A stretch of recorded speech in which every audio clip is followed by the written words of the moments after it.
Hello everyone, and welcome to Reeltime.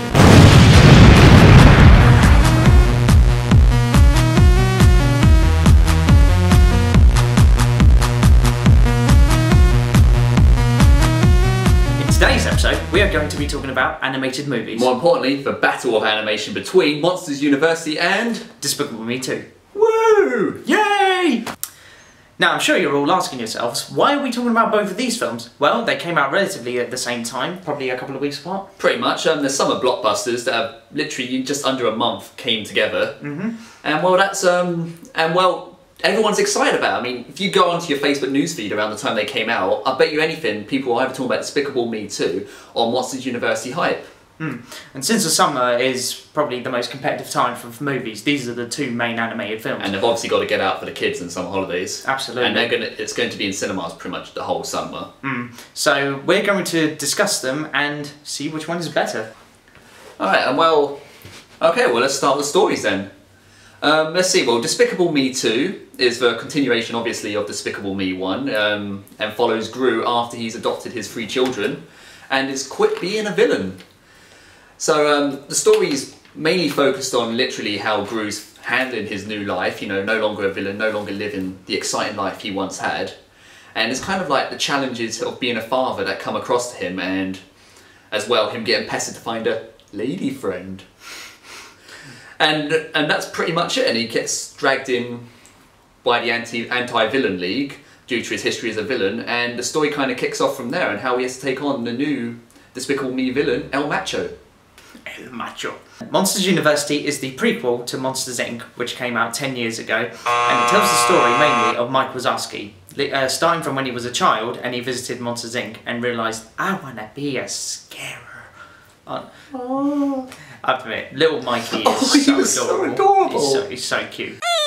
Then it jumps forward to when he arrives at the university, all sort of excited about being a scarer, but then he finds out that the art of scaring is in fact not found in books. Well, it can be found in books, but you kind of have to have a natural touch to it. And that brings in Sully, or James P. Sullivan, or alternatively Jimmy Sullivan, which was a bit of a...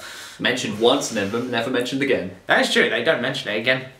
Yeah, that is weird, because when he arrives in class, he says... He introduces himself as Jimmy Sullivan, but then when he meets Mike, he says James P. Sullivan. Get your name right, man! Sully, Sullivan, James, Jim, who the hell are you? Continue. And yeah, basically the story is about them competing to be the top scarer at the university. That's pretty much the story in a nutshell.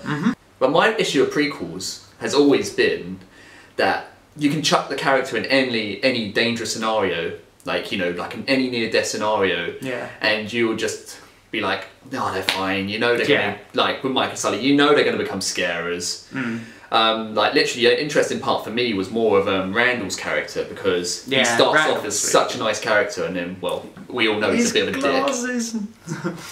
His glasses were adorable. But they don't really explain his transition, do they? Oh no, that's the most disappointing part for me. Disappointing. Bad Pixar! You know what Lincoln I really liked as well? What? In Monsters Inc., Randall says to Mike, did you hear that? That's the winds of change. And he has that as a poster in his dorm room. That is genius. That's one thing you gotta love about Pixar. They know their references and they know how to remember stuff. Being both a sequel and a prequel, both of these films introduce a whole host of new characters. And Monsters University definitely has a lot more characters than, well, Despicable Me 2. But to be fair, their characters are really good for what they've got. You have Lucy Wilde of the Anti-Villain League. You got Silas Ramsbottom, the head of the Anti-Villain League. And then you got El Macho, the, well, macho villain. That's a Mexican wrestler. Very manly. Very manly. Whereas in Monsters University, you have Dean Hardscrabble, voiced by Helen Mirren brilliantly. You've got the whole crew of Ooze Macappa. Ooze Macappa! You've got Squishy, Art, Charlton, that's Terry it. with an I, Terry with a Y, and... Squishy's mum! Squishy's mum! Woo! Woo!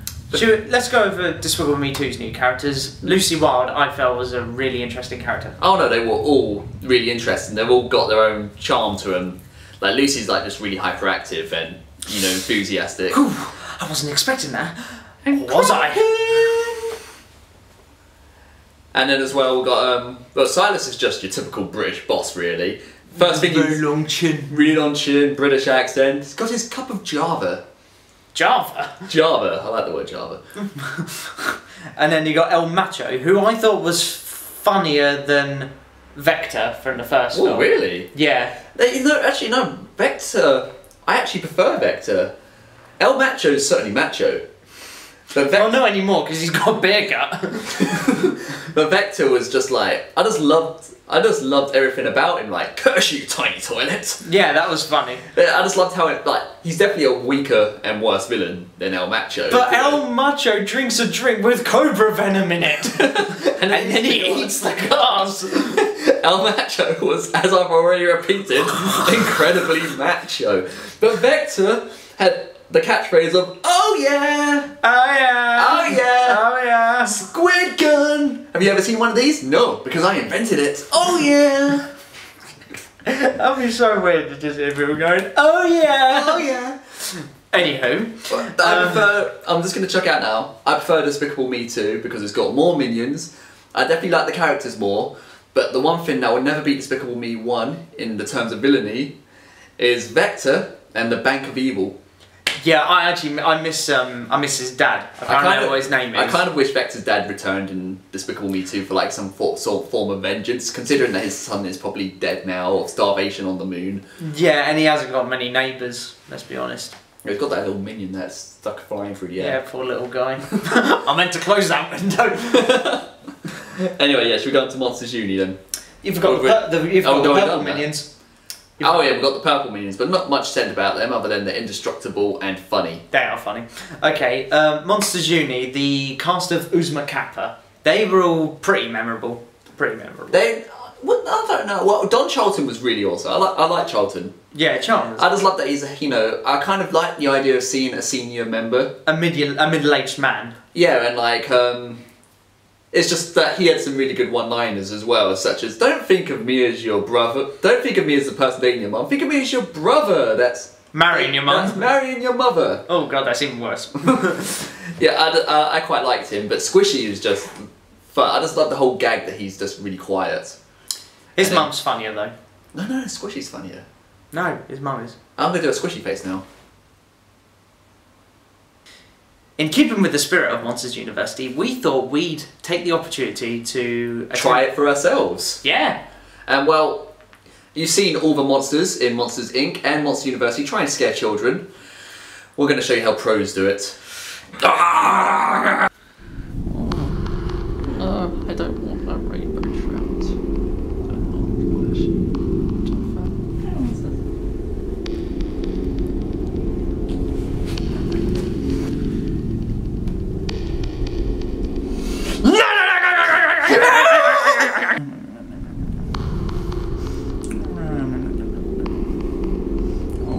That's nice.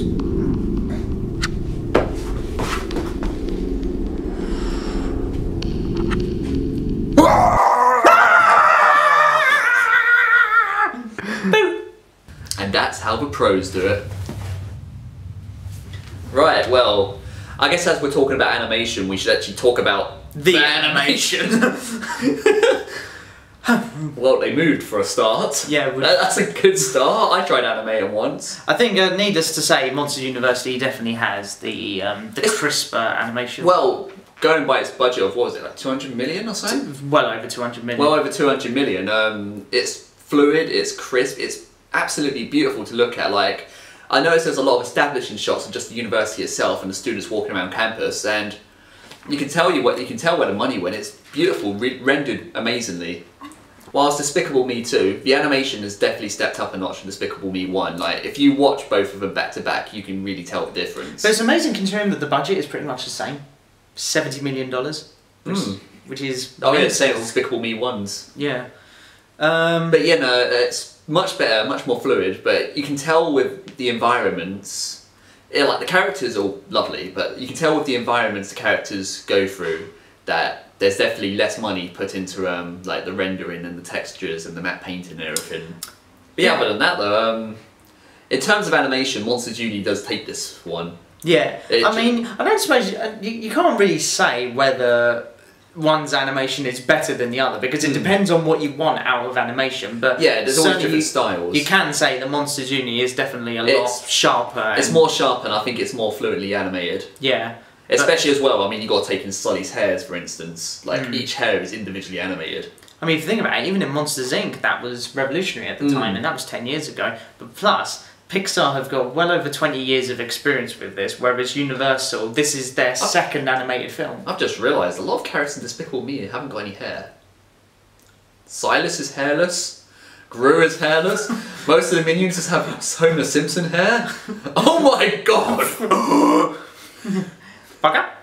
Potato! Kampai! Ahoy! Oh yeah, you guys should check out our minion impressions. Oh, kampai, mayo! Ooh, stuffed crust. Roll, roll, roll. Rum, rum. Lan, lan. Papoy, papoy, papoy. Bye bye. Oh,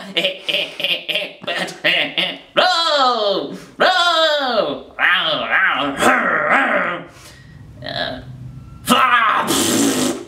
Purple minion. Look, I don't care if Rob added a purple minion. I am not doing it. Look, okay, there you go. You had it? I'm not doing it. I hate it. It's degrading. I can still see. Well, as much as we would like to carry on rambling about these two films, we do have to make a decision on which one we prefer. Despicable Me 2.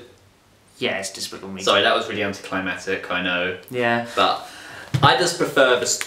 Well, I prefer the storyline, but I'm not going to say Monsters University storyline was bad. It was really good. I loved... But it was Mike's story, wasn't it? Mm. Whilst Despicable Me 2 was more of Gru's story, I did just prefer the storyline. I found it much more fun. And it was a much funnier film. And the whole spy thing was really clever. Yeah. And I love the characters. I just think that in terms of... As well, it was just better. I just loved it in terms of follow-ups, with animated films, it's a lot more difficult. It's much easier to be disappointed with an animated sequel. It knew where to impress the audience by adding more minions, because the audience loved the minions. They loved the whole storyline with Gru and how you know, he's trying to take on a more family perspective, so it brings a lot home to people, hits hearts, and I think it worked. It worked brilliantly, and it just topped the first one, which is very hard in sequels these days.